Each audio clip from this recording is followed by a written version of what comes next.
যুক্তরাষ্ট্রের নাগরিক ব্যবসায়ী গ্যারিসন লুটেল। তিনি বাংলাদেশি বংশোদ্ভূত ফারহানা করিমকে 2018 সালে বিয়ে করেন। ঢাকার উত্তরাতে তাদের বাসা।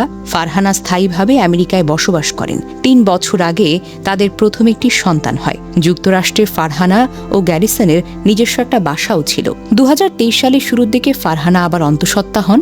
অন্তঃসত্ত্বা অবস্থায় জুন মাসে ফারহানা করিম বাংলাদেশে চলে আসেন। অন্তঃসত্ত্বার সময় তার মা বোনের সঙ্গে থাকা জরুরি, এই অজুহাত দেখিয়ে বাংলাদেশে আসেন। আসার পর তিনি যোগাযোগ বন্ধ করে দেন। সন্তানদের কথা চিন্তা করে গ্যারিসন ফারহানাকে নিয়মিত টাকা দিয়ে আসছিলেন, কিন্তু পরে দেখলেন অনেক দিন হয়ে গেছে, যোগাযোগ আর করছে না, কোনো আপডেট দিচ্ছে না। গত অগাস্ট ও সেপ্টেম্বর মাসে তিনি চেষ্টা করেছেন যোগাযোগ করতে, কিন্তু পারেননি। যোগাযোগ করতে ব্যর্থ হয়ে অক্টোবর মাসে বাংলাদেশে আসেন। বাংলাদেশে আসার পর গ্যারিসন যোগাযোগও করেন, কিন্তু ফারহানা দেখাই করতে চান না, বাচ্চাদেরও আর আনতে চান না।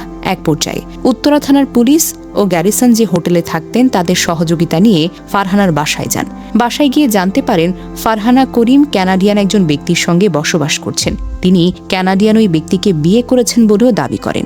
এদিকে 1 মাস আগে আরেকটি ছেলে সন্তান জন্ম দিয়েছেন ফারহানা।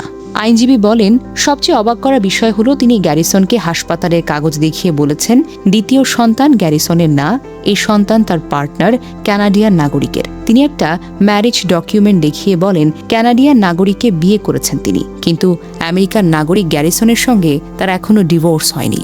গ্যারিসনের বাংলাদেশে আসার অন্যতম কারণ পুরান ঢাকার একজন কাজী যুক্তরাষ্ট্রে একটি কাগজ পাঠান, সেটি হলো তালাকের নোটিশ। মুসলিম পারিবারিক আইনে একটি তালাকের নোটিশ পাঠান। নোটিশ দেখে গ্যারিসনের মাথায় তো আকাশ ভেঙে পড়ে। বাংলাদেশে আসার পর তালাকের প্রক্রিয়া চ্যালেঞ্জ করে দেওয়ানি মামলা করেন গ্যারিসন। 2 শিশুর হেফাজত নিয়েও মামলা করে, আর বাচ্চাদের দেখাতে না পেরে হাইকোর্টে রিট করেও কোনো লাভ হয়নি।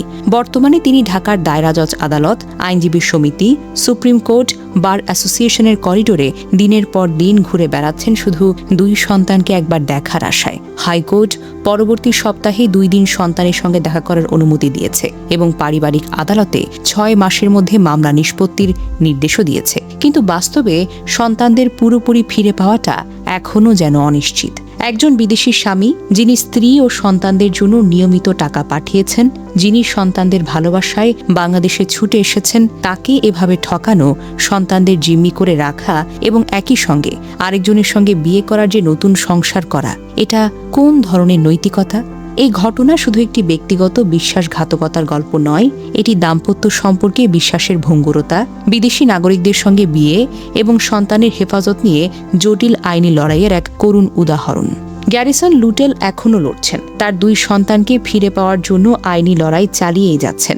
এই ধরনের ঘটনা আমাদের সমাজকে প্রশ্ন করায়, সম্পর্কে বিশ্বাস কতটুকু টিকে আছে, সন্তানদের ভবিষ্যৎ কোথায় যাবে বলুন তো?